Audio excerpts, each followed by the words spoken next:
எப்பவுமே இரவு, பகல், இருட்டு, வெளிச்சம் இதையெல்லாம் நம்ம கவனிச்சிருப்போம். ஆனால் நம்ம கூடவே இருக்கிற நிழலை கவனிச்சிருப்போமா? அப்படிப்பட்ட ஒரு படம் தான் த சர்வன்ட் சன். படத்துடைய ஒன்லைன் என்னன்னா, ஒரு ரிலீஜியஸான கம்யூனிட்டியை ஒரு பாஸ்டர் நடத்திட்டு வர்றாரு. இவருடைய பொண்ணான மேக்பை பிடிக்காத திருமணத்தால் கணவரை போட்டு தள்ளிடுது. இதனால அந்த கம்யூனிட்டி மக்கள்லாம் பீதியாகி இவளை வெறுக்க தொடங்குறாங்க. இவளுக்கு ஏதோ விச் கிராஃப்ட் சாத்தான் சக்தியெல்லாம் இருக்கிறதா இவங்க நம்ப தொடங்குறாங்க. இதுக்கப்புறம் என்ன நடந்ததுங்கிறதா இந்த படத்துடைய ஒன்லைன்.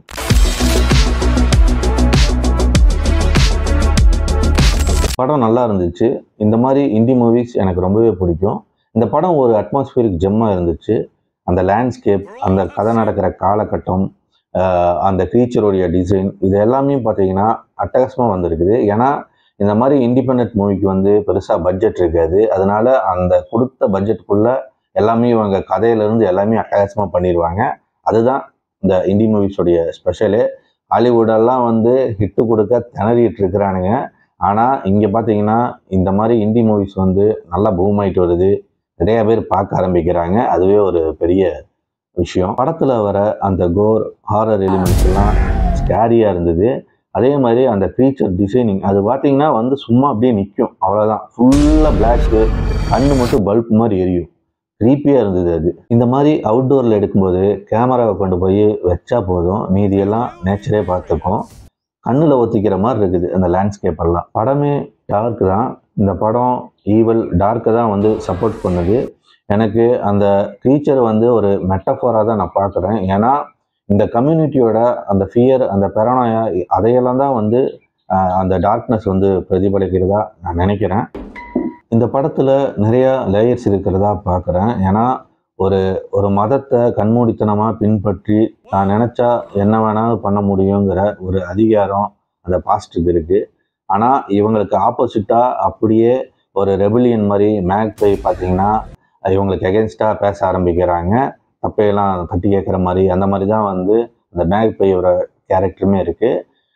இந்த கம்யூனிட்டி அதை பார்த்தா எனக்கு எப்படி தோணுதுன்னா, ஒரு குரூப்பிசமாக உள்ளே பூந்து அவங்க குரூப்பாக சேர்ந்து ஒருத்தனை வந்து முடிக்கிறது. இந்த மாதிரி வந்து படத்தில் நிறைய லேயர்ஸ் வந்து இருக்குது. இது போக காட் வெஸ் ஈவல். ஏன்னா இந்த ஈவல் வந்து கெட்டவனுக்கு தான் போட்டு தள்ளுது.